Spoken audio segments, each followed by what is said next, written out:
Jane starts by reminding herself that this is an episode of anxiety. It is not harmful, and she has experienced it many times before. She is not going to get upset by the sensations she is feeling, and is going to respond to the situation with a new understanding. This is nothing more than heightened bodily sensations, she tells herself.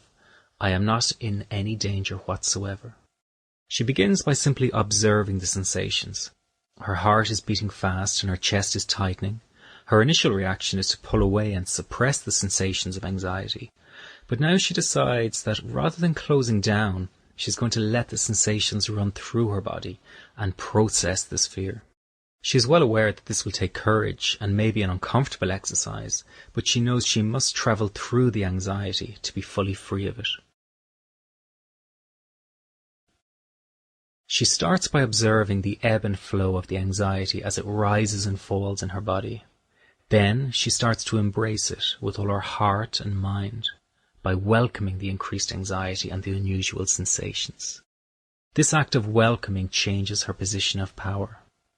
As soon as she changes her attitude towards the sensations, she automatically starts to flow with the experience. There is an immediate bodily change as she mentally moves with the panic instead of suppressing it. She is allowing the sensations she feels freedom to be there and to move and manifest any which way they wish. This new attitude is absolutely vital because the fear must be processed through the body and mind, not suppressed. As Jane embraces and welcomes the sensations, her heart beats even louder and she can feel a pounding in her throat and her chest and stomach. It is beating with full force.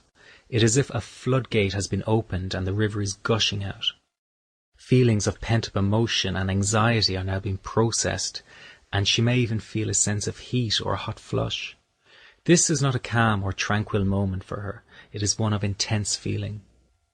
It is at this juncture of heightened bodily sensations Jane implements the final phase.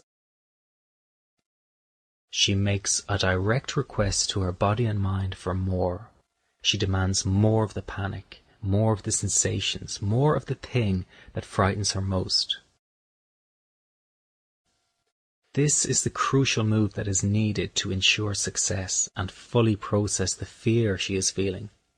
By demanding more with all her heart and mind, she removes any last bit of resistance she was creating mentally. The fear is allowed to fully pass through her. The cycle of panic stops because she is no longer feeding the fear with mental resistance. Instead, she's demanding that if something really is going to go wrong, then let it happen right now and stop all the drama of building up to it. The fearful experience is now fully processed through her body and mind without resisting. By not resisting anymore, there is no further rebound anxiety and no cycle of panic. The immediate benefit is that Jane's confidence begins to soar. She is now coming to understand that she can in fact control this experience that up until now she felt was uncontrollable. She is participating in the flow of the bodily sensations, and she finally understands the role she can play by allowing the experience to flow through her rather than resisting it. She always had this power to dictate how a panic attack would develop. It is only now that she has the specific psychological tools to do so.